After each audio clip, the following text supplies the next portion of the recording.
Personally എനിക്ക് ഈ ഒരു ബട്ടർ സ്കോച്ച് കേക്ക് ചെയ്യുമ്പോൾ ഉണ്ടല്ലോ ഭയങ്കര ഇഷ്ടമാണ് കേട്ടോ. കാരണം മറ്റൊന്നല്ല, ഇതിൽ നമുക്ക് ഒട്ടും തന്നെ കളർ ആഡ് ചെയ്യേണ്ടി വരുന്നില്ല എന്നുള്ളത് തന്നെയാണ്. അപ്പം ബട്ടർ സ്കോച്ച് കേക്ക് ചെയ്യുമ്പോൾ നമുക്കതിൽ കാരമൽ സിറപ്പും അതിൻ്റെ ആ ഒരു ബട്ടർ സ്കോച്ച് എസൻസും മാത്രമേ നമുക്ക് വരുന്നുള്ളൂ. മറ്റേത് ചെറിയ മക്കൾക്കൊക്കെ വേണ്ടിയിട്ട് തീം കേക്കൊക്കെ ചെയ്യുന്ന സമയത്ത് ഒരുപാട് കളർ ആഡ് ചെയ്യേണ്ടി വരാറുണ്ട്. അപ്പോൾ അത് വിചാരിച്ച് നമ്മൾ കളർ ആഡ് ചെയ്യാത്ത കേക്കുകൾ മാത്രമാണ് ചെയ്യുന്നതെന്നല്ല കേട്ടോ. നമ്മുടെ പേജിൽ ഒരുപാട് കളർഫുൾ കേക്ക് നിങ്ങൾക്ക് കാണാൻ പറ്റും. അതൊക്കെ നമുക്ക് കസ്റ്റമേഴ്സ് നിർബന്ധം പറയുന്നതുകൊണ്ട് നമ്മൾ ചെയ്യുന്നതാണ്. നല്ല ഡാർക്ക് കളറൊക്കെ വരുന്ന കേക്കുകൾ ചെയ്യുമ്പോൾ ഞാൻ പറയാറുണ്ട് കേട്ടോ, അത്രയും കളർ ഇതിൽ ആഡ് ആവും എന്നുള്ളത് പറയാറുണ്ട്. ചിലർ വേണ്ടെന്ന് വെക്കും, ചിലർ ആ കേക്ക് തന്നെ വേണമെന്ന് നിർബന്ധം പറയാറുണ്ട്. എത്ര എഡിബിളാണെന്ന് പറഞ്ഞാലും എത്ര ബ്രാൻഡഡ് കളറാണെന്ന് പറഞ്ഞാലും അത് ഒരു ലിമിറ്റിൽ കൂടുതൽ നമ്മളുടെ വയറിനകത്ത് ചെന്ന് കഴിഞ്ഞാൽ പ്രശ്നം തന്നെയാണ് കേട്ടോ.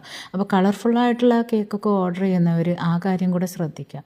അപ്പോൾ മാക്സിമം ഒരുപാട് തിക്ക് കളറിലൊക്കെ വരുന്ന കേക്കുകൾ അവോയ്ഡ് ചെയ്തിട്ട് ഇതുപോലെ കളറ് വരാത്ത കേക്കുകളോ അല്ലെങ്കിൽ ലൈറ്റ് കളറൊക്കെ വരുന്ന ടൈപ്പ് കേക്കുകൾ ചൂസ് ചെയ്യാൻ ശ്രദ്ധിക്കുക. താങ്ക്